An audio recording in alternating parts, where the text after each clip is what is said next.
Hey guys, this is Emily Lopez with High Country Realty, and today I want to talk to you guys about PMI, or private mortgage insurance, and how that is affected by the type of loan that you are using in your real estate transaction.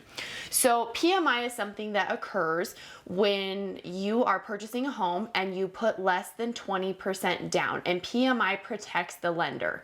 It's always risky for a lender to loan someone as much money as a house costs. So if you're not going to put a big down payment down, which you totally can do in buying a house, they want to make sure they're protected in the event that you default, which means you stop paying on your loan before you pay it off. So there's some loan types, for instance, a VA loan, which means you've served in the military, you qualify for that benefit. You can get a VA loan, which is a no money down loan, and not have private mortgage insurance. So that's one of the big benefits of a VA loan. Now there's other no money down loans. For instance, depending on the population of where you live, there's something called a rural development loan. These are very common in the area I live in because we're in a smaller town in Wyoming, and these exist. In bigger cities, you're not going to see a rural development loan. But for a rural development loan, you're going to have private mortgage insurance for the life of the loan. So this is an extra payment on your monthly payment. So when you have your full monthly payment you pay, it's going to include your principal and interest, your taxes and insurance, your homeowner or your taxes, and then your homeowner's insurance on the property, and then the PMI if it exists. So it's in your total monthly loan. So if you do that RD type of loan, it's going to exist for the whole term of your loan. Now, if you do a conventional loan, with a conventional loan, you can put as little as 5% down, but you're gonna have private mortgage insurance.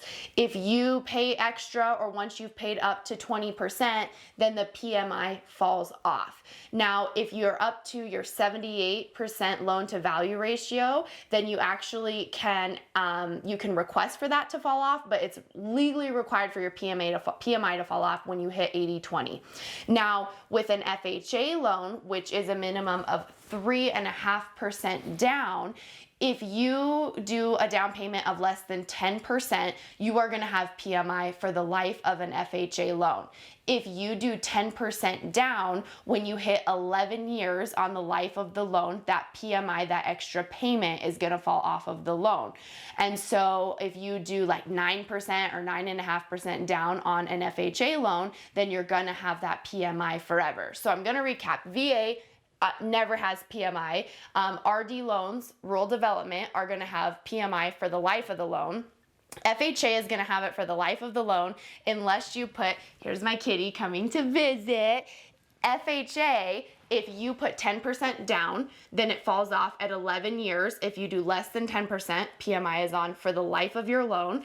And if you do, we said conventional, if you do conventional, it has to fall off at once you've paid 20% off, but it could fall off once you get to that, once you get to almost 2% short of that. So it's just something that's important to be aware of when you plan your loan type, because it does matter to you if it's going to fall off, or you're going to pay it forever, or you're going to aggressively try to pay extra. Then you want to make sure it's going to fall off. So these are conversations to have with your lender and to ask specifically about what's the best loan type for you and what do you qualify for.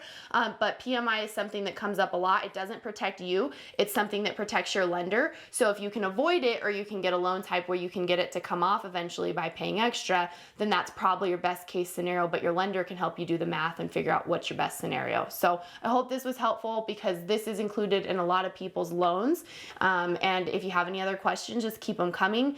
Please like and subscribe here on YouTube. Please go check me out on Instagram at emily.a.lopez for other real estate content, and let us know what you want to see next. Thanks so much.